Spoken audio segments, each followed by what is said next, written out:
Fala galera, Jesus Cop, Douglas Gonçalves por aqui para mais um Jesus Cop Podcast. E essa semana, toda segunda-feira, 10 da manhã, a gente está aqui juntos. Eu quero que você até já se inscreva no canal, ouvindo o podcast, aquilo que tocar no seu coração, deixa um comentário aqui. Bom, pega esse link e manda para todo mundo. Tenho certeza que vai ser incrível essa conversa. É sempre uma mesa aqui de comunhão e poder compartilhar isso com vocês é sempre muito bom, ok? Então vamos embora para o podcast de hoje, que estou empolgado aqui com o meu convidado. Vamos lá!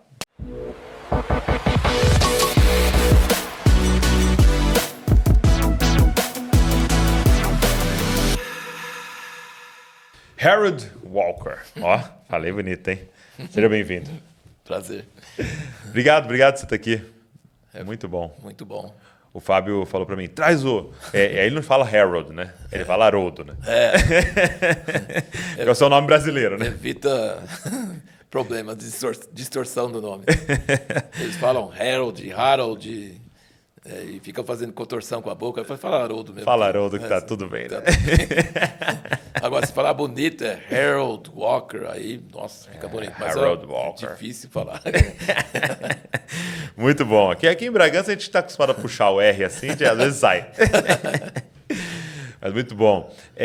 Eu queria começar te perguntando como é que foi a história então da sua família para chegar até o Brasil, né? Você foi uma família de americanos. Como é que os seus pais vieram primeiro, né? Como é que eles chegaram ao Brasil? Então, meu pai era um homem fora da curva. O melhor jeito de descrever ele é isso, né? Ele nunca entrou em nenhuma curva, ele sempre é fora da curva. Então, ele era um desajustado. Se fosse na época dos hippies, ele seria um hippie, mas não era ainda a época dos hippies na época dele. Então, ele foi para uma faculdade, foi para outra, estudou budismo um pouquinho, depois não gostou, depois foi para catolicismo, também não gostou. Foi para um seminário presbiteriano também, no primeiro dia viu lá que era profissão, não quis também. Uhum. Então, ele era uma pessoa sempre à procura de um ideal, procura de uma coisa. E aí, no meio desse percurso, ele encontrou com Deus, teve várias experiências, 5 anos sem ser batizado nas águas, sem ser batizado no Espírito, sem saber até que existia. Mas teve experiências muito profundas com Deus, pode ser visto no livro dele, Minha Jornada Espiritual. Sim. Mas ele cria que não deveria ir em médico ou remédio, mas ele assim, nunca foi radical no sentido de achar que é pecado ir ou não, nada disso, ou que não poderia ir, mas ele cria que se a Bíblia fala que Jesus perdoa pecados, a mesma Bíblia fala que Jesus cura doenças. Okay. E os pecados a gente não vê, mas a doença a gente vê. Então, a fé é só para perdão de pecados e não para a cura de doença, ele achou que era uma fé meio falsa. Então, ele cria nisso.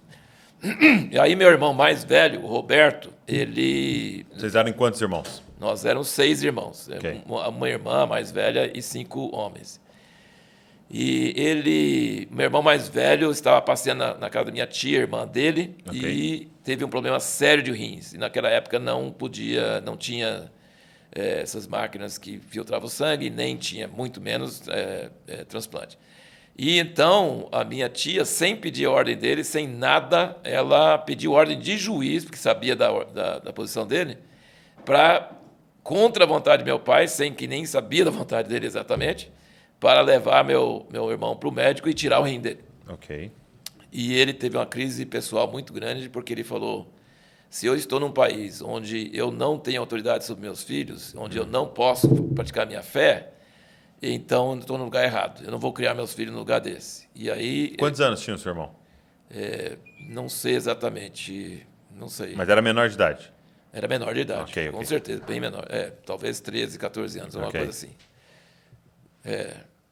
E aí ele sentiu Deus falando com ele, é a hora de sair desse país. Se você não pode criar seus filhos, vamos supor, ele sempre falou que ele seria dos pioneiros daquela época, vai para o oeste, jovem, vai para o oeste, né? Que sempre tem nos filmes de cowboy, né? Vai para o oeste. Tem muita gente aqui, vamos para o lugar onde ninguém vai morar a gente e tal, né? Só que nós morávamos em Los Angeles, Califórnia, não tem oeste. O oeste é o Pacífico, muito frio. E não dá para fazer nada lá. Então, Aí, nessa mesma época, ele... só para eu encurtar essa história daí, é que meu irmão... Mas não precisa encurtar a história não, viu? Meu irmão voltou para casa sem um rim. E depois de um tempo, o outro rim deu o mesmo problema. Uau. Exatamente. E era problema tão grave que nem bebia água. Não podia comer e muito menos beber água. Assim, gravíssimo, gravíssimo. Só que dessa vez estava em casa e nós tínhamos um grupo, nós reunimos num grupo caseiro do outro lado da rua, que era um outro João. Meu pai é João Walker e ele era João Myers, que ele tinha uma revista chamada Voice Magazine. E aí ele falou, está escrito na Bíblia, chama os presbíteros da igreja, unge com óleo e vai ser curado. E ele foi curado, totalmente, totalmente. E dos irmãos, ele é o mais forte de todos, trabalhou na lavoura pesado, e até hoje ele nunca tirou o exame para saber se tem outro rim ou se é o mesmo rim que fez o serviço de dois, ou o que foi. Então, assim, isso é uma história verdadeira, verídica. Né? E aí ele começou a ler, chegou, né, nos anos 60, estava na época que Juscelino Kubitschek estava fazendo Brasília, e estava com o projeto Brasília. E aí meu pai ficou entusiasmado com essa ideia revolucionária de tirar a capital do Rio e ir para o interior e abrir todo o interior do Brasil e parar de ficar naquele lugar cheio de corrupção, cheio de antiguidade, cheio de pessoas políticas e tal, e levar a capital e fazer uma capital nova no interior e tal. E então ele sentiu esse chamado e aí ele veio para o Brasil, sentiu de vir para o Brasil. Só que, muitos anos depois, com todos os perrengues que passou, ele falou assim, por que eu não fui para o Canadá? então, aí, e quando nós viemos em fevereiro de 64. Uhum. E juro que nós não trouxemos a Revolução, mas nós viemos um mês antes. Né? A Revolução foi em março e foi em fevereiro que nós viemos. Mas não sabíamos de nada, não sabíamos que o Brasil estava com Goulart, todas aquelas coisas socialistas e tal, não sabíamos de nada, de nada. Um mês depois é que a gente viu as marchas lá em Belo Horizonte, mas uma revolução como essa nunca se viu na história do mundo, uma revolução tão pacífica, com tão pouco derramamento de sangue, não existe, não existe, não existe. É o perfil do povo brasileiro, que é um povo diferente, diferenciado. Então é uma coisa que a gente admira muito, sempre admiramos. O povo brasileiro de ser hospitaleiro, de ser alegre e de ser não violento, e de ser generoso é uma coisa tremenda. Mas o que acontece? Ele sentiu esse chamado para o Brasil, mas ele não tinha comida nem para comer nos Estados Unidos. Nós comíamos mostarda que colhia no quintal e comprava feijão e achava uma nota de $10 na Bíblia que alguém tinha largado, aí deu para mais uns 2 dias. E aí foi nessa época que ele estava orando e reunindo a família e falando... Nós não vamos para a terra que manda leite e mel, nós vamos para uma terra que tem laranja e banana. E aí ele fazia a família toda vibrar com a visão, sendo que não tinha nem dinheiro para comer. E aí um amigo dele, que também chamava John, então, John Manchester, ele tinha 12 filhos, acho, e era um homem tão pobre quanto nós, trabalhava em jardinagem de casas, era uma pessoa simples, dos Quakers. Okay. Talvez não estava participando diretamente dos Quakers, mas tinha muita influência dos Quakers e do George Fox, aquele pessoal. E aí ele recebeu uma herança. Ele recebeu uma herança nessa época e o carro dele subiu nessa época que nós estávamos orando e crendo e não tinha nada. E ele deu os $2.000 na época que deu para trazer a família inteira para o Brasil, e sendo que ele podia usar esse dinheiro muito mais para ele mesmo. Vocês vieram como? Nós viemos de avião, mas todos os bens foram em tambores, aqueles tambores pretos grandes que vieram de navio, meses depois e tal. E tinha um amigo que tinha uma organizaçãozinha pequena que conseguiu os vistos e alugou uma casa para nós em Lagoa Santa, que fica bem ao lado do aeroporto de Confins hoje, mas naquela época era 1 hora de ônibus de Belo Horizonte. E aí ficamos 4 anos em Minas, nos aculturando, aprendendo a língua. E eu fui para a escola Cinderela, uma escola particular que tinha umas gravatinhas borboleta ridículas. E era eu e meus 2 irmãos, e eu já sabia ler, já sabia escrever, mas nos meses entre a gente viajar e vir, não tinha estudado nada, não tinha visto nada, eu tinha 7 anos. E aí, quando fomos introduzidos assim na sala de aula, no 2º ano de ensino fundamental, E eu falei, poxa vida, será que esses meses eu esqueci como é que as letras se juntam? Porque são as mesmas letras, mas tudo errado. Mas em 2 meses, 3 meses, a gente já estava falando, já estava... Para criança é bem mais simples, né? É bem mais simples. E os seus pais? Aí eles também demoraram mais, bem demoraram mais. um pouco mais. Meu pai tinha tido aula de português, sabia um pouco da gramática, mas demorou muito mais. Obrigado, mano. E nunca atingiu a mesma facilidade que a gente tem, né? Sim, com certeza. Muito bom. Então, com 7 anos, você veio com 6 anos. Eu vim com 7 anos. Com 7 anos para cá. E aí, qual que era, então, como é que foi, então, essa missão, esse trabalho do seu pai? O que ele começou a desenvolver aqui, a sua família? Primeiro lugar, ele não veio com nenhuma organização missionária, ele não tinha sustento nenhum também. Tinha $100 que minha avó mandava, que sempre tinha dado para ele, para a educação dos filhos. Só. A única coisa que tinha era isso. $100 naquela época valia muito mais do que hoje, mas também não era suficiente para uma família de 6 filhos e 2 adultos. E ele começou a dar aula de inglês e tudo, mas ele não veio para o Brasil para uma missão. Ele veio para o Brasil para criar a família. Ele falou, eu não quero que meus filhos cresçam nesse ambiente dos Estados Unidos. Eu não quero que se tornem burgueses, não quero que se tornem pessoas bem-sucedidas, materialistas. Eu quero que eles tenham o West, eu quero que eles tenham um lugar de desafio. Quero que eles vão para o lugar onde eles são desafiados. Tem 5 meninos, não vou criar eles aqui nos Estados Unidos. Uau. E aí meu avô, que era uma pessoa bem sensata e bem sucedida, um corretor de imposto, corretor de imóveis, de seguros, corretor de seguros, nunca passou muito apertado nem na Grande Depressão. Não era rico, mas também não era pobre e tudo. Ele achou muito ruim tirar os 6 netos dele de lá, mas 2 anos depois, em 1966, ele veio nos visitar. E falou para meu pai, você fez a coisa melhor que podia, porque os Estados Unidos está indo para o buraco. Meus outros netos estão assim, perdidos assim, no meio dessa cultura de hippie, cultura de drogas, cultura de revolta contra o Vietnã. Os Estados Unidos está degradando, você fez a decisão certa. Então, ele mesmo, não sendo uma pessoa de visão espiritual, ele validou, né, a posição de meu pai. E aí, em termos espirituais... Meu pai foi convidado para algumas igrejas em Belo Horizonte, pregou, falou alguma coisa e tal. Tinha comunhão com alguns irmãos lá em Lagoa Santa mesmo, um pouco mais extraoficialmente, assim, nada muito grande. Mas, posteriormente, quando nós mudamos para Goiás, alguns desses amigos mudaram para Goiás também, para Rubiataba, Goiás, e ali formou a base da igreja em Rubiataba. Ok. E aí, então, começou a plantação de uma igreja lá. Isso. Lá começou, não foi para lá com o intuito de começar uma igreja. Sim, sim. Meu pai nunca foi parte de uma denominação nenhuma. Ele nos criou com leitura da Bíblia, todo dia, 2, 3 horas de ensino da Bíblia, palavra da Bíblia. Nunca ensinou nenhuma linha teológica, calvinismo, arminianismo, nada disso. Ele ensinou a Bíblia e só a Bíblia, e mais a Bíblia, e só a Bíblia que te explica. Entendeu? Era só isso mesmo. E ele sempre foi... que sempre foi aberto para pessoas com quem talvez ele discordasse em algumas áreas, mas que tivessem uma palavra viva de Deus. Podia ser padre, podia ser pastor, podia ser metodista, podia ser presbiteriano, podia ser assembleiano, várias fontes diferentes, e podia continuar discordando de algumas áreas doutrinárias, mas quando sentia que era uma palavra de Deus, ele nos criou com essa abertura para receber e entender que Jesus não é de nenhuma denominação, que ele é de seguidores que querem servir a ele, que existe só uma igreja verdadeira e tudo, né?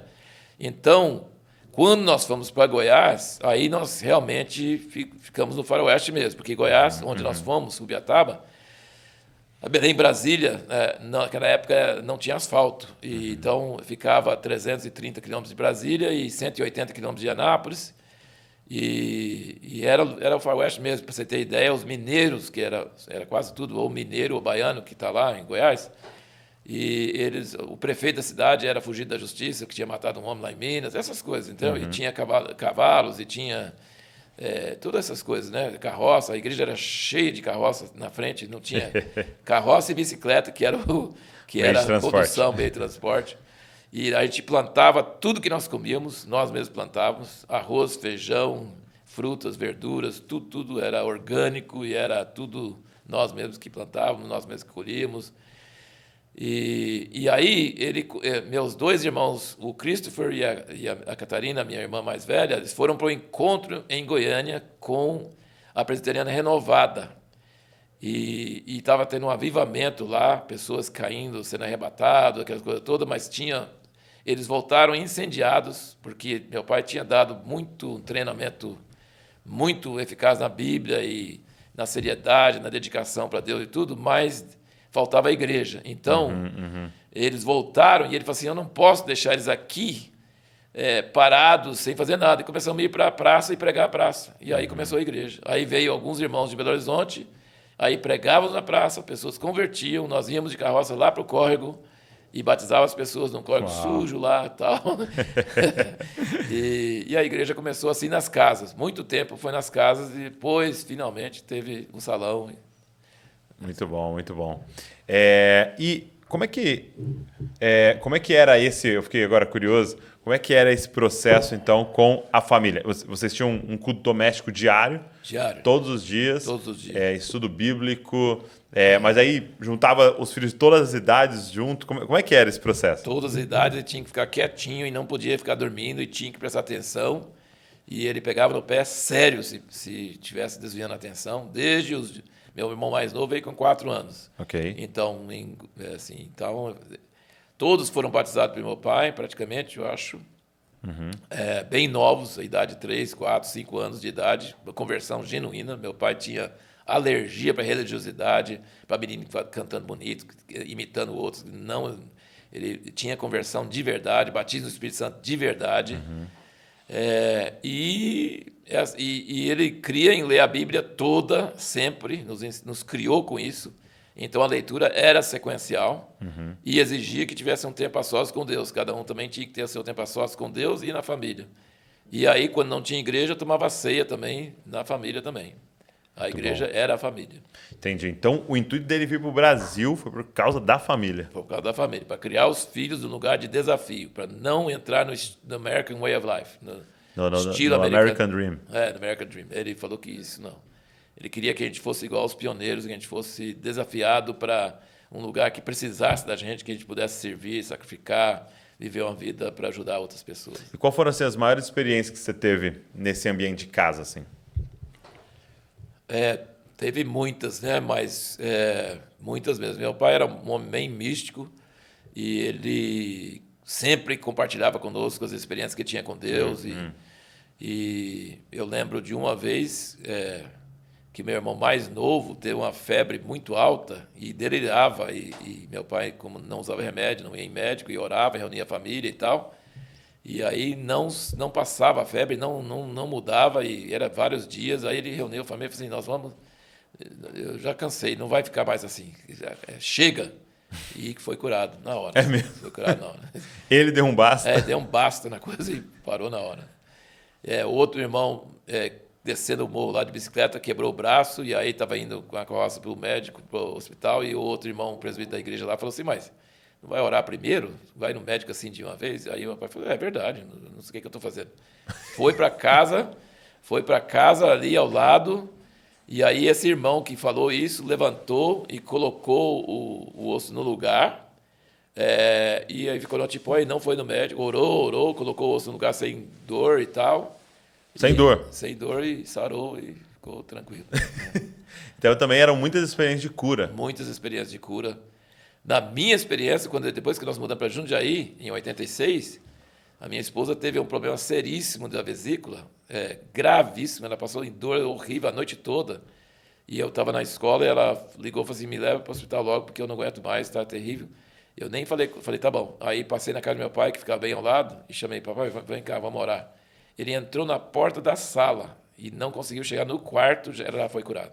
Na hora, de dor horrível. Ele foi, orou e tudo, mas já tinha sido curado antes.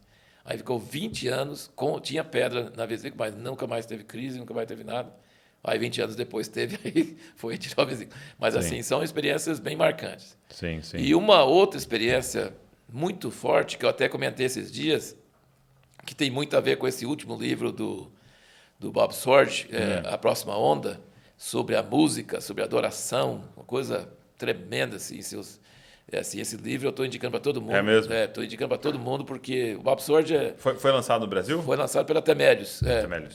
Sim. Foi lançado pela Temérios e realmente esse livro me impressionou. Eu fiquei... Porque faz parte... E aí, deixa eu...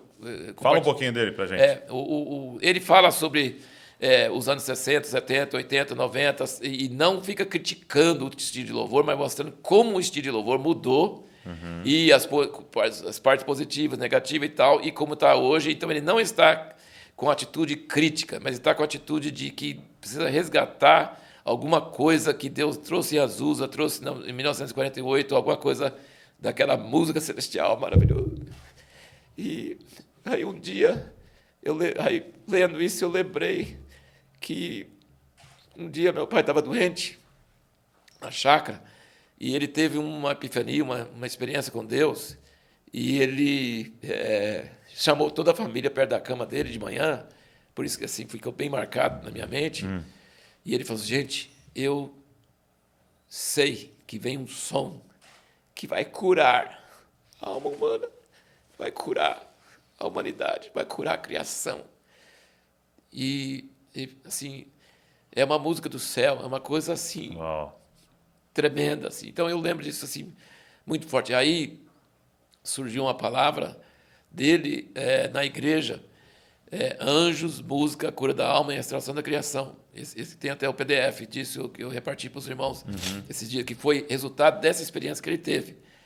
E sempre que tinha uma experiência dessas, às vezes ele ficava em dúvida, assim, puxa vida, eu nunca vi ninguém falar sobre isso, nunca li nada sobre isso, será que isso não é heresia?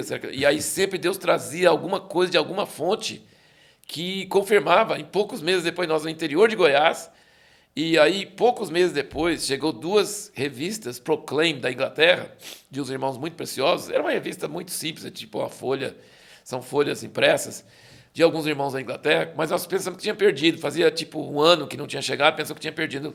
E esses 2 números chegaram e estavam falando quase a mesma coisa. E alguns desses artigos ficaram na mesma revista e fala sobre... Então, assim, só de falar sobre isso, eu sinto muito emocionado, porque eu tenho vontade de ver isso acontecer na igreja.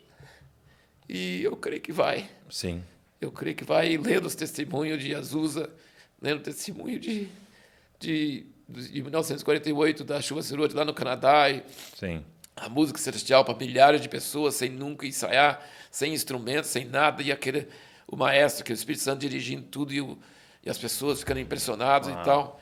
Então, ele cria que Deus vai liberar essa música nesses dias, que vai ser cantada em sala de aula, vai ser cantada na praça, e ouvindo essa música, vai curar essas distorções e coisas da alma do ser humano, essas traumas,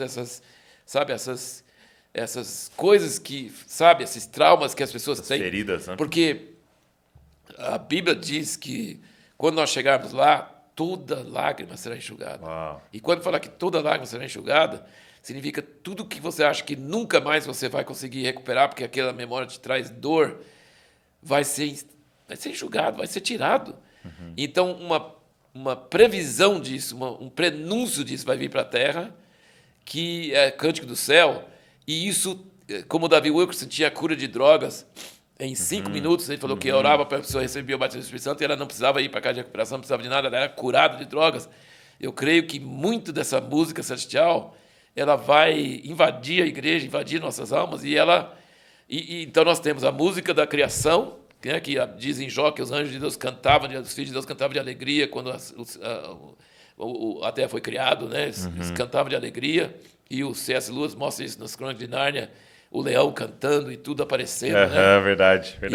E depois, quando Jesus nasceu, os pastores ouviram aquele coral cantando. Então, tem o cântico da criação, o cântico da redenção, e agora é o cântico da consumação. Então, assim, é um negócio...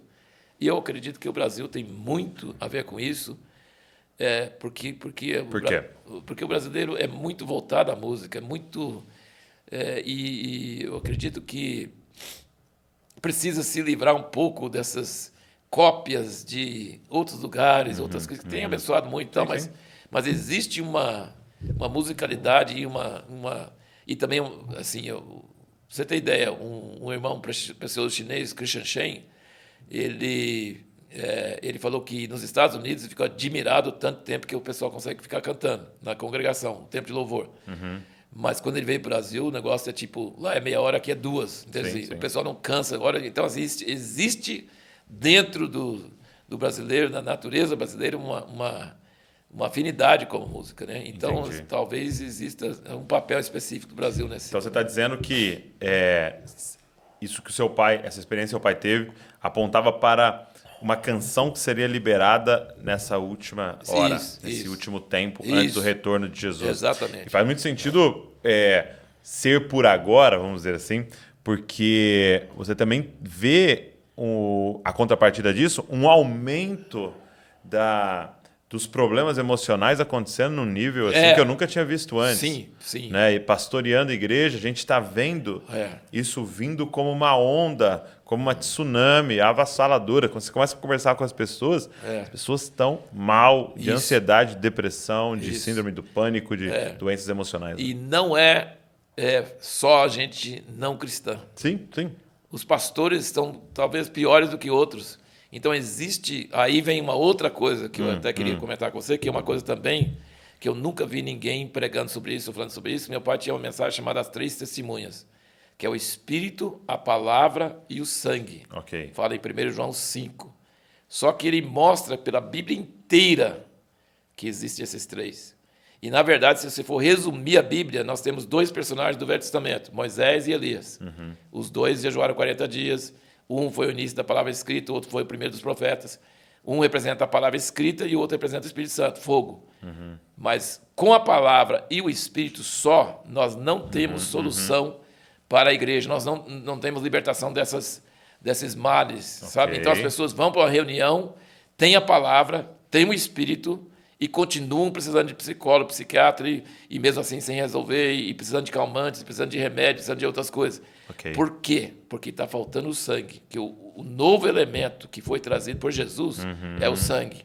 E na Monte da Transfiguração tem os 3 conversando, que é o Velho Testamento e o Novo junto, só que o assunto era a morte de Jesus que ia acontecer em Jerusalém. Verdade. Então, o sangue, aí esses artigos, eu sinto um peso muito grande, porque, por enquanto, está só numa apostila velha que meu pai deu há muito tempo atrás, mas eu ensinando os alunos esses dias e pensando sobre isso, eu sinto que o significado da testemunha do sangue... A palavra e o Espírito é muito fácil. A palavra é ler a Bíblia e o Espírito é receber o batismo do Espírito Santo e agir nos dons. Então, não tem dificuldade de entender isso. Mas o sangue tem a ver com a cruz, que esse livro do Bob Sorge sobre a cruz, para mim, tocou profundamente, muito fundo. Muito fundo. Eu creio que nós temos errado na igreja de ficar dando palavras de ensino na reunião geral, sendo que o ensino deve ser em escolas, deve ser em escola dominical, deve ser nas casas, deve ser... Não, a reunião geral não é para ensino e não é para coaching ou exortação. Eu falo assim, exortação. Vocês têm que fazer isso, vocês deviam jejuar mais. Tudo isso é bom, mas não é a hora da reunião geral. A reunião geral é pregação do Evangelho. E a pregação do Evangelho é a cruz. Quando nós entendemos a seriedade do pecado e a grandeza da cruz, o que deve acontecer quando nós pregarmos direito? Descido do Espírito Santo na hora. Porque ele testifica quando, como Paulo fala em Gálatas, como vocês receberam o Espírito? Foi a pregação. Então, a testemunha do sangue tem a ver com a morte de Jesus, primordialmente, porque é o assunto que estavam conversando no monte. Mas diz em 1 João 5, você não veio só pela água, que é o batismo. Não só pela palavra, também. Não. Ele veio pela água e pelo sangue. Quer dizer, não adiantava Jesus pregar, não adiantava tentar batizar a pessoa no Espírito Santo, se não morresse, não ia adiantar. Então, ele veio pelo sangue. Ele veio pela água, não só pela água e pelo sangue. E o Espírito dá testemunho. Então, João, ele não estava pensando em ensinar sobre 3 testemunhos. João estava dizendo, ele não veio só pela água, ele não veio só com conversa, ele veio para dar a vida, para morrer, para dar a vida. E também, não, mas tem outra coisa, o Espírito. Sem o Espírito, nada disso funciona. E são 3 que dão testemunho: a palavra, o Espírito e o sangue. E aí, é um assunto vasto, mas assim, o sangue tem a ver com a morte de Jesus, mas tem a ver também com a nossa morte uns pelos outros, que é João 3,16, Jesus morreu, Deus mandou Jesus para morrer por nós, e 1 João 3,16, nós devemos morrer pelos irmãos. E essa morte pelos irmãos, por causa da morte de Jesus, que me dá alegria de fazer isso, me dá prazer de fazer isso, me dá espontaneidade para fazer isso, nos leva a formar comunidade de amor, onde as pessoas vão dar a vida não só morrendo, mas vivendo uns pelos outros. Então, assim, é um negócio muito... Assim, meu pai sempre procurando esse terceiro elemento. Ele sempre estava procurando. Eu quero, além da palavra, além do Espírito, eu valorizo os dois, gosto da Páscoa, gosto de Pentecoste, mas preciso do terceiro, preciso de alguma coisa que vai sarar a igreja e as pessoas dessa carência terrível que continua. Eles não conseguem ser santos, não conseguem ser unidos, não conseguem vencer o pecado, e está errado, porque a Bíblia fala que a morte dele tudo isso, é suficiente. Né? Então você está me dizendo que isso tem a ver com, muitas vezes, está ouvindo a palavra, você recebeu o Espírito, Isso. mas de alguma forma não está vivendo a partir do sangue ali. Não. E veja bem, no corpo, olha que coisa interessante, no corpo, que a gente sempre fala, por exemplo, alvo mais que a neve, alvo mais que a neve, foi o sangue que fez. Mas o sangue lava a roupa? Não, que boa, né? Detergente que lava a roupa. Sangue não, sangue. É o homo. Sangue mancha, né? Sangue. Sim. Então, mas só que a lavagem do sangue não é externa. A lavagem do sangue é interno. Vai 70 vezes por minuto, ele está passando por toda a parte do nosso corpo, tirando toxinas. 70 vezes por minuto? Ele está rodando? Ele está rodando. O coração bate, né? Pessoas variam, tem uns 60, outros 80, mas o normal do corpo é 70 vezes por minuto. E se o cérebro do cérebro ficar 4 minutos sem isso, eles começam a decompor. Por isso que a pessoa volta depois de 4 minutos, mas ela esquece como ler ou como fazer alguma coisa e tem que recompor de novo. Então, são as células mais delicadas. Então, o que o sangue faz no corpo? Porque a palavra é o pão, é o alimento, combustível. O espírito é o oxigênio, é o fogo, que queima o combustível e faz as coisas funcionar. Nós temos o sistema digestivo e nós temos o sistema pulmonar. Mas sem o coração, o que é o problema? Tem comida, tem oxigênio, mas não chega. Não chega. O sangue não traz um elemento novo. Ele leva os elementos que já tem, que é o pão, que é o espírito, para toda partícula do corpo. E se ele não receber, gangrena tem que ser cortado. Não é verdade? Então, assim, o Ortiz falava, antigamente, o Juan Carlos Ortiz falava sobre o discípulo, aquele movimento e tal, ele falava assim, eu chegava domingo de manhã, ele era da Assembleia de Deus, ele falava assim, eu jogava um monte de leite e falava, toma, órfãos. E todo mundo abria a boca, conseguia pegar e quase não conseguia pegar nada. Ele falou, não, tem que chegar na mamadeira, tem que chegar na boca, tem que chegar... Então, assim, existe a necessidade do sangue fluindo no corpo para levar a palavra e levar o Espírito no nível que a pessoa consegue assimilar, para que seja prática na vida dela, não seja só teoria. Que a reunião de domingo não seja um show que ela vai e assiste e depois continua a vida igual com todos os outros. Não. A palavra precisa chegar nela, ela precisa entrar na prática, ela precisa funcionar na vida dela. E, ao mesmo tempo, também o sangue passa tirando toxina. Né? Ele vai vermelho da artéria, levando oxigênio. Ele volta azul nas veias, levando as toxinas, 70 vezes por minuto. Então, se confessar nossos pecados, a gente é justo para perdoar. Então, nós temos que confessar, nós temos que ter pessoas para jogar as toxinas fora, porque as pessoas ficam carregadas de toxina. Aí começa a dar gastrite, começa a dar neuras, e começa a dar um monte de coisa. E é cristão. E a gente... E às vezes os pastores são os mais isolados, os menos comunhão, menos coisa. Então, se a gente... E aí, qual o elemento novo no Novo Testamento? Koinonia. O elemento novo que vem em Atos é koinonia, que é comunhão. Perseverava na doutrina dos apóstolos, palavra, nas orações do Espírito, mas no meio dois, partir do pão e comunhão, koinonia. Então, e partiam pão de casa em casa, diariamente, não era só no domingo. Então, havia constante. Então, isso é como... o sangue fala sobre o nosso perdão dos pecados, o evangelho, o sangue de Jesus... Isso. Mas também fala, então, sobre dar a vida uns pelos outros. Isso. Então, basicamente, você está me falando sobre discipulado. Sim, mas não só um discipulado... Está incluído no discipulado, está incluído nos 2 ou 3, mas está mais do que isso, no sentido de... porque as reuniões nas casas, muitas vezes, o pessoal não sabe ter comunhão. Por exemplo, as pessoas também não sabem orar coletivamente. Sabe, o ser humano é muito egoísta. Ele gosta de falar e não gosta de ouvir. Ele não tem paciência para ouvir, sabe? E nós temos que ser fiéis depositários das confidências das outras pessoas.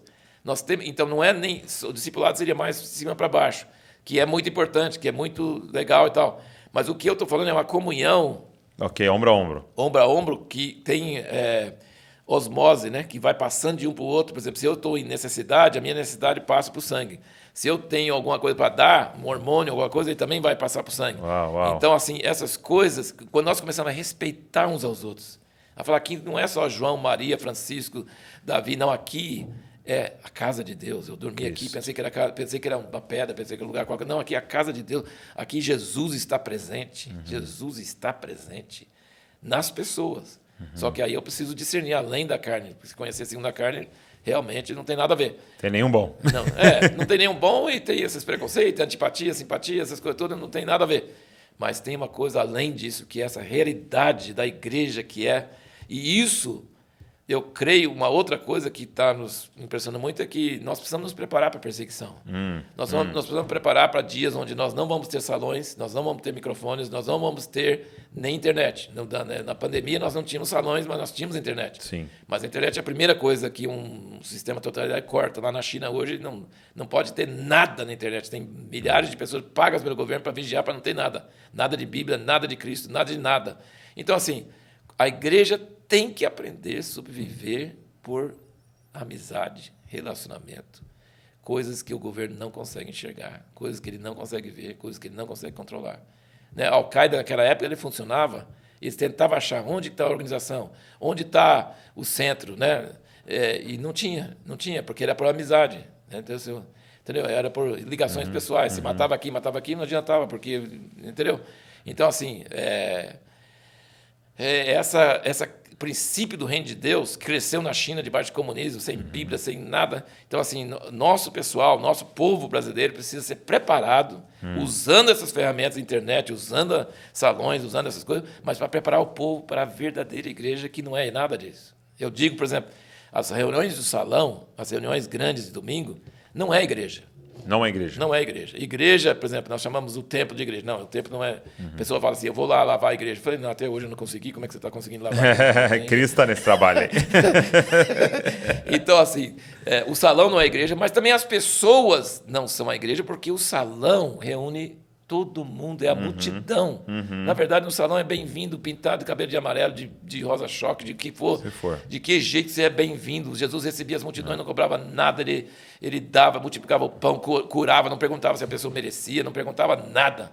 Então, nós temos que ter uma igreja, um povo assim, aberto, que recebe. Acolhedor. Mas se nós não tomarmos a ceia na reunião geral, que se torna uma coisa muito, muito fria, muito simbólica, muito... não é uma refeição, não é um calor humano, não é comunhão. Se nós não tomamos a ceia, daqui a pouco os visitas chegam e falam assim, mas peraí, vocês não tomam a ceia aqui? Não, nós tomamos na igreja. Não, mas aqui não é igreja? Não, aqui é multidão, aqui é para ouvir a palavra, ouvir o evangelho, ouvir as parábolas e tal. Agora, se você quer fazer parte da igreja, aí tem compromisso, aí tem aliança, aí é um lugar reservado, um lugar só para pessoas que realmente estão sérios, que querem. Não é imposto, não é necessário, não tem nenhuma cobrança. Mas se você quer fazer parte da família, quem senta à mesa com parte da família, ele contribui, ele trabalha, ele é fiel, ele não falta. Agora, visita não tem que lavar louça, não tem que fazer mais nada. Né? Entendeu? A gente serve você. Então, assim, é esse tipo de essência da igreja que as pessoas precisam entender, sabe? Agora, isso facilmente se transforma num sistema militar, num sistema... legalista, e não é o que a gente crê. Mas também não pode... A Nova Jerusalém, ela tem muro, ela tem separação. Interessante. E Jesus disse, se não ouvir a igreja, seja considerado... Então, tem uma diferença. Não é só amor, tem diferença entre quem é e quem não é. Então, se eu te perguntasse, se fizesse a pergunta, o que é a igreja? Como é que você responderia? A igreja é quando se ajunta pessoas salvas, lavadas pelo sangue do Cordeiro, que estão na nova aliança, ou seja, são salvos pela graça, mas estão em aliança. E aliança significa que eles respeitam liderança, que eles têm compromisso e que eles prestam conta das suas vidas e que eles vão dar a vida uns pelos outros e o centro deles é a ceia. O centro deles é comer o pão e beber o vinho. É assim. Muito bom, muito bom. Isso aí a reunião dos salvos. E você nota que na igreja do primeiro século, ou segundo século, talvez, a reunião da ceia não era aberto para não cristão. Não era aberto. Era lá nas catacumbas. Ok. E no madrugada de domingo, e chamava Festa Ágape. Não era só comer. Era festa ágape, né? Festa do amor. Não comia só um pedacinho de pão, não. E era uma refeição juntas. E tanto é que eles foram perseguidos porque os não cristãos diziam que era uma reunião secreta de uma maçonaria, né?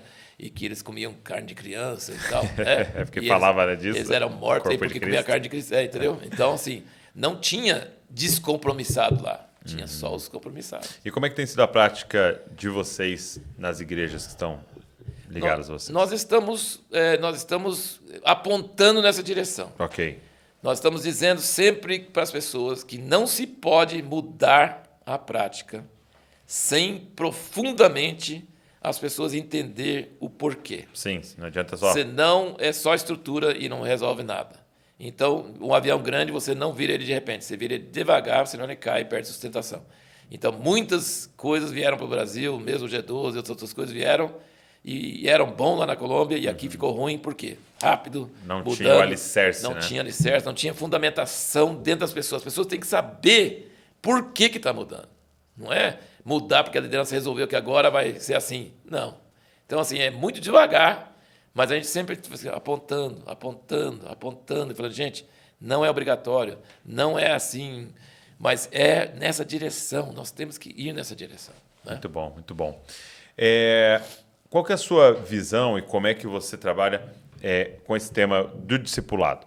Né? Como é que é o discipulado para você? Basicamente, seria essas duas coisas, que seria essa reunião de igreja na casa, que tem compromisso. Basicamente, a gente usa muito o livro do Acho, Relacionamento de Aliança. Ok. Qual é o nome? Relacionamento de Aliança. Relacionamento de Aliança. Eu estou usando como, assim, eu gastei vários anos supervisionando a tradução, foi o livro mais difícil que eu já vi na minha vida. Por quê? Ele faz frases curtas, objetivas, e que é difícil você não espremeu. perder. Você não perder, porque ele aprendeu a ser muito objetivo. E é um livro que ele chama Manual de Integridade e Lealdade. E aí, o que acontece? Eu gastei anos, porque as pessoas traduziram, eu falei, não está certo, não está bom, não. Porque ou foge do original, ou é um português truncado. Então, assim, às vezes tinha que viajar um pouco mais para uma liberdade um pouco maior para poder transmitir o sentido. Tá. Então, foi 4 ou 5 anos. Quando lançamos em 2019, fim de 2019, ele veio, o Acho veio, aí... Está disponível esse livro? Está disponível, está disponível. Para a galera aí, vai até para colocar na descrição aqui. E aí, o que aconteceu? Eu dei aquele suspiro de alívio. Nossa, foi um trabalho pesado, mas fiz. Aí, o que eu percebi depois? Que as pessoas liam o livro e falavam, nossa, que livro bom, legal e tal. E não mudava nada. Mudava nada, sabe? Não dá mudava desespero, nada. né? Dá um desespero. Eu falei assim, não dá. Aí eu comecei a pegar e montei um curso, um EAD sobre esse livro, e era para ser, tipo, curto. Não consegui fazer curto. 2 aulas por cada capítulo. O livro tem 36 capítulos. E as 2 aulas... Tem 70 aulas? 70 aulas. Uau.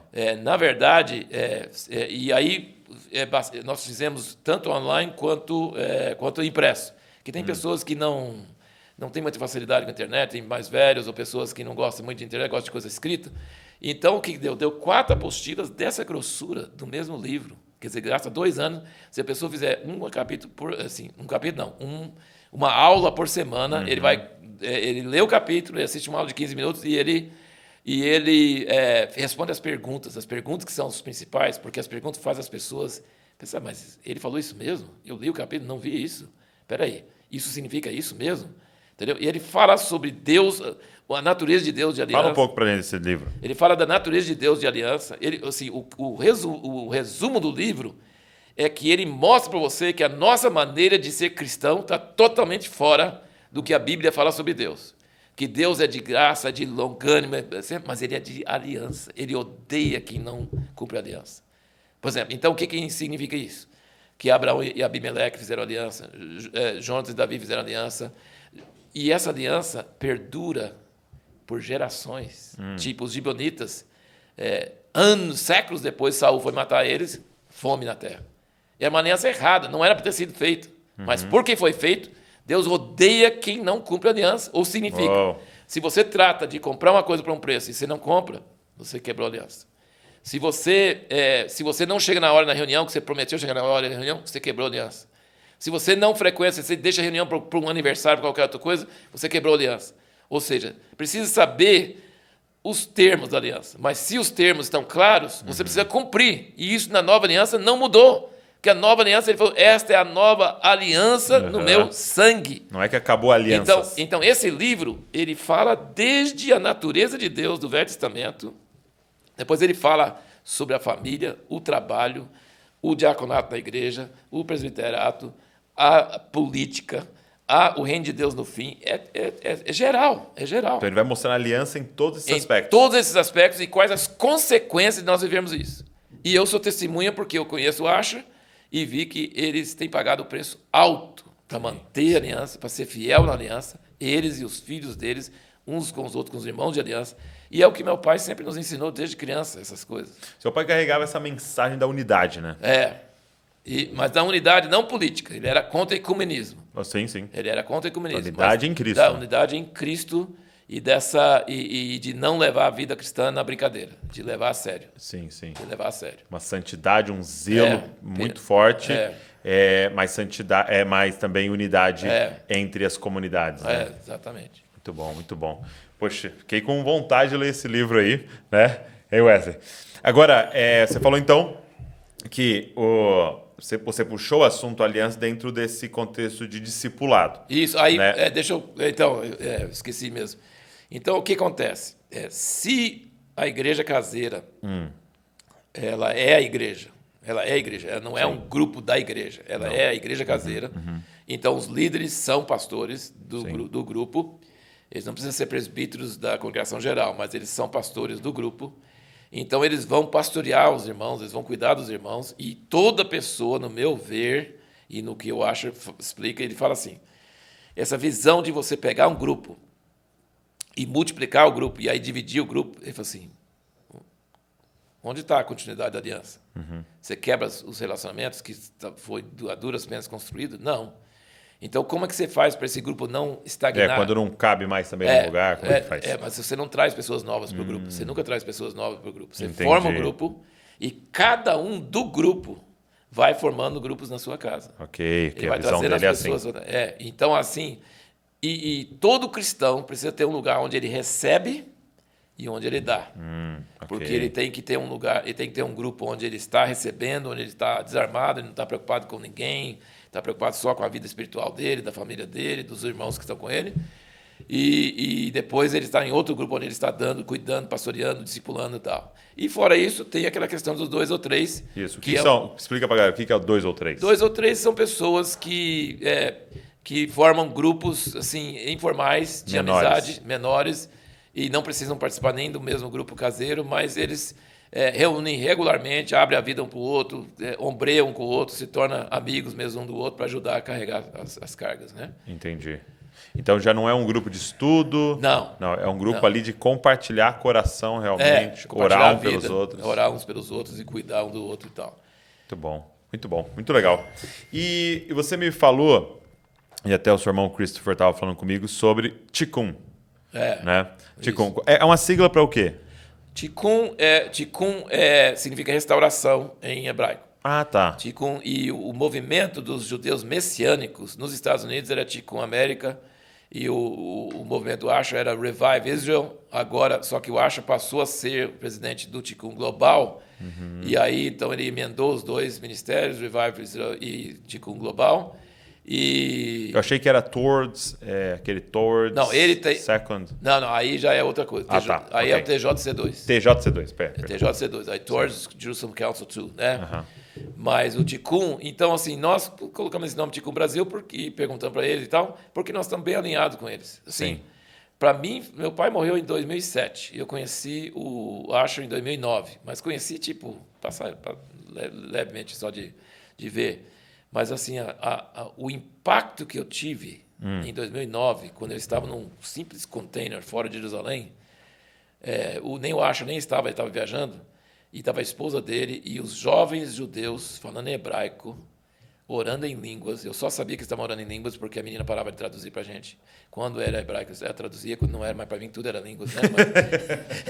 Tudo era língua estranha.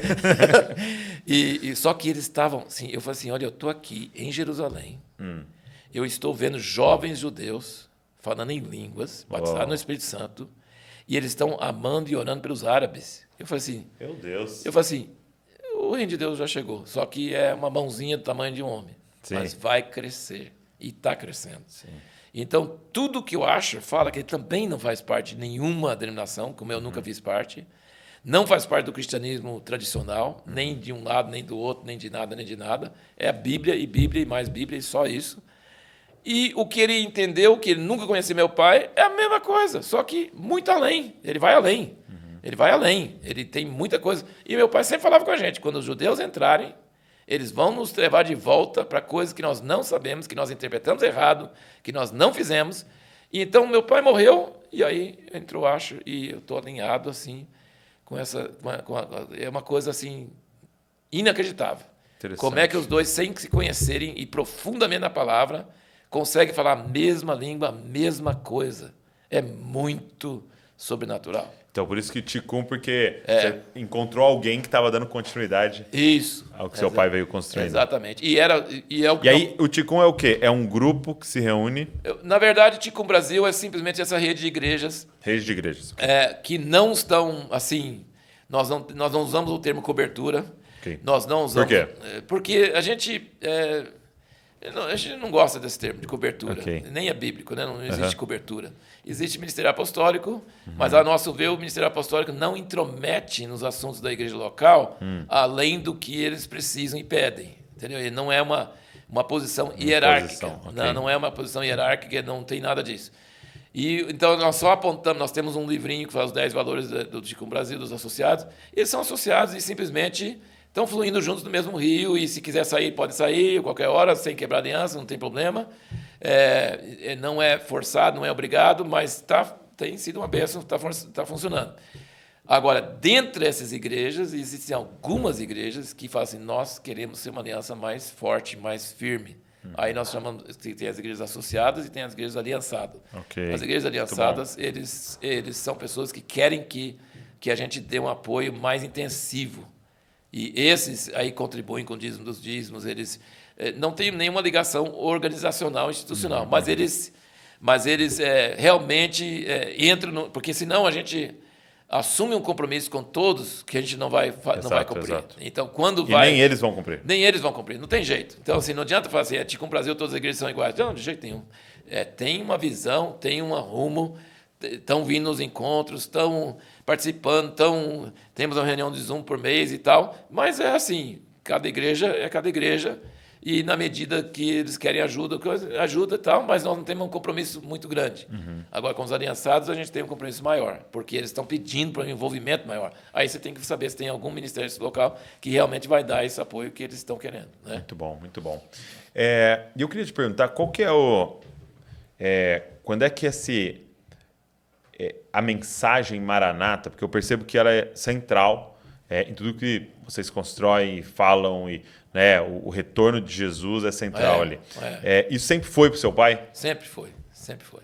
Essa mensagem sempre esteve no centro ali? Todos, Ele sempre disse que o maior evento da história até hoje foi a primeira vinda. Mas a segunda vinda vai fazer aquele ficar pequeno. E toda a Bíblia está apontando para essa segunda vinda. Só que aí que vem a questão que ele sempre falava, mas eu acho que leva isso para um grau muito maior, de que o Velho Testamento, onde fala sobre a nova aliança, que é o Espírito no coração, derramaria o meu Espírito, a graça, essa coisa da salvação pessoal, essas coisas todas, nunca está desvinculado da volta dos judeus dispersos para a sua terra e do Messias governando um reino que nunca vai acabar. Você pode ler todos os profetas, que todos eles falam a mesma coisa. No meio do juízo sobre Israel e tudo isso, mas eles falam que não, mas eu vou trazer eles de volta. Vai sobrar um restinho, mas esse restinho vai ser santo, nunca mais vai pecar. Vou pôr meu espírito neles, porque do outro jeito não funcionou, vou fazer uma nova aliança, mas agora com meu espírito neles e com Davi, ele fala Davi, depois que Davi já morreu há muito tempo, meu servo Davi vai reinar sobre eles, meu servo Davi, outros lugares ele fala um renovo, outras vezes ele fala um filho nos nasceu, um filho de uma virgem, e tal, e tal, e tal, e tal, e tal, o teu rei veio a ti, montado no jumento, e tal, e tal. Então, assim, os judeus, depois disso, né, do cativeiro e retorno, que é o fim disso, é Neemias, Esdras e Malaquias, é o fim do Velho Testamento, antes dos 400 anos antes de João Batista, qual a esperança deles? Messias, ungido. Não tem outra esperança. Tudo, não adianta voltar e não ter o Messias, porque nós vamos pecar de novo, igual nós fizemos trocentas vezes, não vai resolver nada. Agora, o Messias, sim. Aí o anjo chega para Maria e fala assim, seu filho vai reinar no trono de Davi, seu pai. Ele é o filho de Davi, ele é o Messias, e ele vai cumprir. Então, não podemos ter uma visão para a igreja e outra para Israel. Não pode, porque o Velho Testamento, toda a Bíblia não nos dá o direito disso aí. Então, surgiu uma doutrina falsa no cristianismo, que é exatamente o que Paulo fala em Romanos 11, que não devia fazer. Ele fala assim, eu entrei, eles caíram, foram cortados, agora eu entrei. Fala, peraí. É muito claro, né? Muito claro. Fala, peraí. Você entrou para fazer raiva neles. Exato. Porque eles adoraram pau e pedra no lugar de Deus. Deus ficou com tanta raiva. Se vocês me traírem, é uma coisa. Me trair com pau e pedra. Agora eu vou te mostrar que tipo de povo que eu vou arrumar para vocês agora. Quer dizer, nada de mérito para nós. Assim, nós somos aquele que passa raiva neles. Entendeu? Um povo sem tradição, sem cultura, sem disciplina, a vã tradição que nós recebemos dos nossos pais. Nós não somos a cereja do bolo. Nós somos assim... Nós somos escorraçados e Deus nos trouxe para dentro para poder passar raiva neles. Sim, somos enxertados. Então assim, vamos ficar humildes, vamos ficar na nossa, e aí nós somos concidadãos dos santos, somos parte do novo homem, não somos cidadãos de segunda classe, nada disso, mas Deus tem um propósito na história que Ele vai cumprir, que é de Israel se voltar ao Messias e Jerusalém ser a capital do mundo, e vai ser um negócio fantástico. Ok. E hoje, assim, de forma prática, o que nós podemos fazer em relação a isso, né? Como discípulo de Jesus, como igreja brasileira? Eu sei que uma das questões é a gente colocar isso nas pautas nossas de intercessão. Né? Mas o que mais que a igreja pode aprender com isso? Para mim, eu estou terminando de fazer esse curso, de elaborar esse curso. Estou faltando só 2 capítulos. O pessoal já está pedindo o quarto do relacionamento de aliança. Ok. Para mim, não adianta vir o maior avivamento da história que está previsto na Bíblia, chuva, serôdia, tudo isso que Deus vai mandar antes de Jesus voltar, se não tiver um odre para conter isso. Ok. E o odre para conter isso, para mim, é mudar a mentalidade evangélica sobre a igreja. É entender que a igreja não é um self-service, um show de cinema, um lugar que você escolhe um, escolhe o outro e tal, e você vai ser salvo no céu, e lá Deus arranja tudo. Não. A igreja é relacionamento de aliança, onde você realmente conhece os irmãos, tem aliança com os irmãos. Esse é o Deus de Israel, esse é o Deus que nós queremos. E se o Espírito Santo cair sobre uns odres desses, aí, se a perseguição vier, isso... Então, assim, para mim, isso é o principal. Esse foi quase o primeiro livro do Asher, acho que 30 anos atrás que ele escreveu. E depois, recentemente, por causa do meu interesse, ele escreveu o último capítulo do livro. Mas, assim... então, assim, devemos orar para Israel, eu levo grupos para Israel, tudo, mas, assim, o principal não é nada disso. O principal é o Deus de Israel. É essa fé na aliança, na família, sabe? Nessa perdurar. Deus, por exemplo, vai aparecer no fim que Israel acabou. Todas as nações vão vir contra Israel, eles vão começar a vencer, e você vai começar a pensar, então a Bíblia é mentira, a Bíblia não é verdade. Aí Jesus volta. Entendeu? Então... ele não vai trair o juramento para Abraão e para Davi. Sim. Mas vai parecer que vai, mas não vai. Entendeu? Então, nós temos que entender isso profundamente em nossos corações. A gente está posicionado, né? Nós temos que estar posicionados nisso aí. E vai vir perseguição para os judeus e vai vir para nós, que se nós apoiarmos eles. Interessante você falar disso do vinho novo, porque a gente sempre foi... estimulado, né, a pedir o vinho novo, né? Vamos orar pelo vinho novo, vamos cantar pelo vinho novo, vinho novo. Mas, de fato, a parábola está dando um foco muito maior no odre novo. Exatamente. Porque o vinho novo ele vai derramar, mas ele está dizendo, se eu derramar no antigo, vai estourar com tudo. Né? Então, o nosso trabalho... Você pode pedir o vinho novo, mas o nosso trabalho é nos tornar esse Isso. odre que suporta o que ele vai mandar, né? Isso. Muito bom. Se você levar o exemplo da chuva, chuva serúdia, torrencial, nossa, faz muito mal. Faz muito estrago. Mas se você arar o terreno, se você plantar a semente, se você fizer a cerca, se você fizer os reguinhos para a água correr, aí quando ele cai, nossa, só brota. Né? Então, nós temos que... E o outro exemplo é o óleo, né, de Eliseu. Okay. O óleo corria. Cadê mais uma vasilha? Não tem. Então, ele parou. Okay. Então, ele vai depender do número de vasilhas. Ele é proporcional à preparação. Então, nós precisamos preparar mesmo. Assim, a chuva vem de Deus. Eu creio muito nisso. Eu creio que também não está longe. Eu tenho visitado algumas congregações, sentido o louvor e a adoração deles assim, de coração, sabe? Então, eu acredito que não está muito longe, mas nós precisamos trabalhar no conceito que as pessoas têm sobre a vida em família, sobre o compromisso deles com o trabalho, sobre a palavra deles, se deu a palavra, sabe? Se você deu sua palavra, seu caráter, isso tem que estar, porque Deus é um Deus de aliança. Então, assim, a nova aliança não é graça barata, é graça dentro da aliança, sabe? É um negócio maravilhoso, tremendo, entender a cruz, entender aquele peso que foi embora. É muito doido você estar falando disso, porque é exatamente o ataque do espírito dessa época, né? É na aliança. Entendeu? Então você percebe ele atacando em todos os níveis a questão da aliança. Até tem aquele filósofo que fala sobre o amor líquido, né? Então é tudo líquido. Então você põe aqui, ele é redondo, você põe ali, ele é quadrado, ele se adapta. Aqui eu sou uma coisa, em casa eu sou outra, e no serviço eu sou outra. Então, porque eu não tenho nada, é como nada me prende, né? Então eu não tenho aliança com nada, compromisso com nada. E é exatamente como Satanás está discipulando uma geração, né? Isso mesmo. Sem aliança. Exatamente. Né? Então, dissolvimento do casamento, dissolvimento da família, dissolvimento de todo tipo de aliança. Né? Então, nós vamos nos levantar exatamente contra isso, contra essa cultura. Né? E dentro disso, dessa cultura moderna, existe o smartphone, que a gente não pode deixar de falar sobre ele, porque ele está quebrando as conversas pessoais. As famílias se reúnem ao redor da mesa, cada um com seu celular. As pessoas, entendeu? Então, ele é uma ferramenta muito útil para a gente evitar muito trabalheira e muito tal, mas ele é um grande perigo. Está acontecendo muitas doenças, muitos problemas, pessoas ligadas às redes sociais, com muitos amigos, mas sem amigo de verdade, e sem interpretar a linguagem corporal. Uma série de coisas estão acontecendo. Então, isso é exatamente contra a comunhão. Contra a comunhão. A coinonia. Comer junto, conversar junto. Contra o sangue. Não ficar olhando para o celular. Né? Ter horas para cada coisa, mas ter domínio, sabe? Ter espaço para que essa comunhão cresça e relacionamentos reais, profundos, sabe?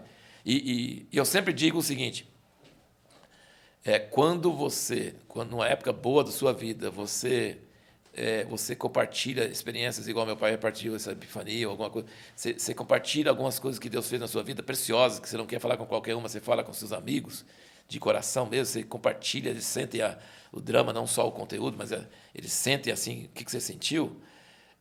Lá na frente, quando você adoece espiritualmente, fica deprimido, como eles te curam? Eles te curam com o antídoto que você deu para eles. Porque eles não têm como te curar de uma coisa estranha. Mas eles vêm assim, vem cá, aquele dia você falou comigo isso. Ah, é verdade. Então, eles são fiéis depositários, né? Eles guardam, eles não como só... se fosse uma poupança. Está tudo guardado ali. Exatamente. Então, são pessoas que abriram mão do egoísmo para ser cuidadores dos seus irmãos, sabe? Para valorizar, para se importar. E para isso não pode ser muita gente. Não pode ser, querido, aquela coisa toda assim. Não.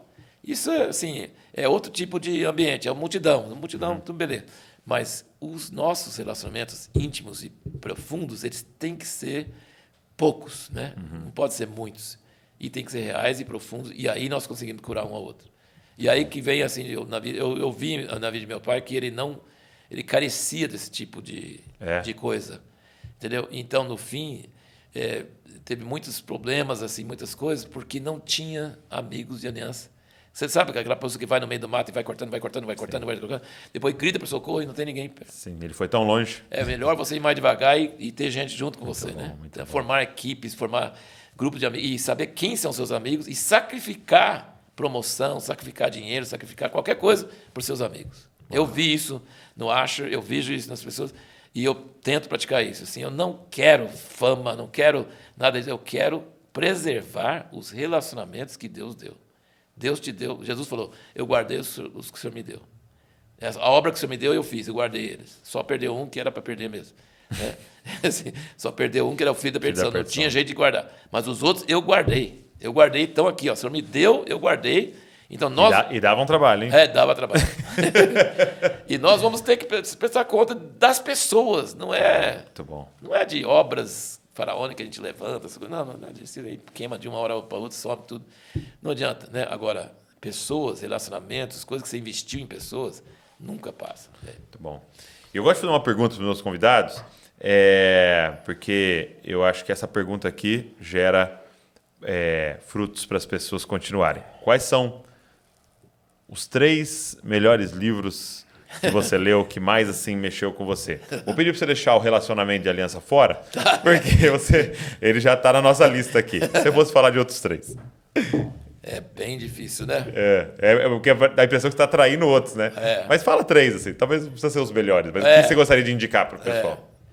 O Cristianismo Puro e Simples, do C.S. Lewis, é um dos melhores que eu já li, mais formativos. Por que ele é tão importante? Porque ele é simples, ele foi programa de rádio que C.S. Lewis fez para leigo, só que ele fala de coisas profundas. Então, toda a base que ele usou, e que eles até usaram, o Senhor dos Anéis, e os amigos dele também lá, toda a base teológica ele tem ali. Então, assim... Você consegue compreender uma série de coisas que para a gente é muito difícil. Então, cada capítulo tipo, é seminal, ele abre um horizonte e é simples, não é complicado igual Schaeffer, outros.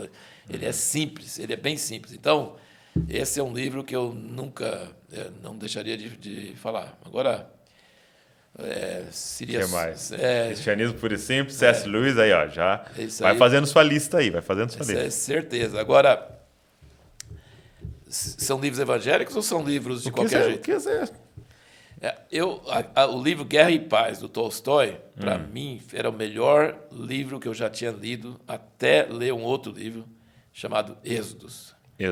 E Êxodos, Leon Uris, ele é uma ficção, mas é uma ficção histórica baseada na verdade da reconstrução do Estado de Israel e dos dramas que as pessoas sofreram. Meu pai não gostava de ficção, de romance, não, mas esse ele leu. A minha esposa já leu, acho que 5 vezes. Eu tenho um amigo que já leu 12 vezes. Assim, tem o filme, mas o filme não chega nem aos pés. Esse livro é o melhor livro. Então é Êxodos. E qual é o nome do autor? Leon Uris. Leon Uris. Esse... E por quê? O que ele fez em você? Porque a gente consegue viver o drama dos judeus estabelecendo aquela nação contra todas aquelas dificuldades. O drama pessoal. E aí eu li depois outros livros históricos. Ó Jerusalém é um documentário, não é ficção. Então a história, essa ficção do Leon Uris é baseada na história, no fatos. É muito interessante. Muito bom. Não sei exatamente... Eu acho que a Vida Cristã Normal, de Watchman Nee... Vida Cristã Normal. A Vida Cristã Normal, de Watchman Nee, o Bob Mumford, que escreveu A Patrola, disse que se o cristão não leu isso, ele é analfabeto. Ele falava isso. A Vida Cristã Normal, de Watchman Nee, é um livro seminal, um livro sobre o que ele... sobre Romanos 5, 6 e 7. Romanos 5, 6 e 7. E 8. Mas ele não é bom no item batismo do Espírito Santo, em Romanos 8. Não é tão assim, não tem revelação. Não é nada errado, mas não é forte. Mas sobre Romanos 5 e 6, ele é muito bom. Ele traz uma revelação. O Watchman Nee teve a revelação, saiu correndo. Eu morri, eu estou tentando morrer, mas eu já morri. Eu estou morto. E a cozinheira ficou assim, admirada. Então ele teve uma revelação que abriu a vida dele. Então, assim, livros que trazem uma revelação pessoal. É muito forte. O Segredo Espiritual, de Hudson Taylor. Esse livro, ele também teve uma revelação, que ele foi missionário na China, estressado, e aí ele descobriu quase a mesma coisa que o Watchman Nee. Eu estou tentando entrar num lugar que eu já estou dentro, já estou lá. E ele entrou em descanso, e o resto da vida dele trabalhou mais do que isso. Segredo Espiritual de Hudson Taylor. São Você clássicos. deu 4 aí, hein? Deu 4. Deu 4. Roubando do jogo. É? Tá roubando no jogo. Tá roubando o jogo, já vão 4. Muito bom, muito bom. Então você que está nos ouvindo aí, já tem uma lista aí, já tem material para você correr atrás esse ano. Agora, aí. se você não leu A Patrola de Deus, você precisa ler. Quem é o autor? A Bob Mumford. Bob Mumford. É curto, Patrola de Deus. é curto e é, assim, revolucionário. É. Porque, na verdade, o que ele diz? Que quem está trazendo as provas na sua vida não é o diabo. Então não adianta amarrar ele. Porque quem está dirigindo a patrola é o Espírito Santo. Ok. Então é muito bom.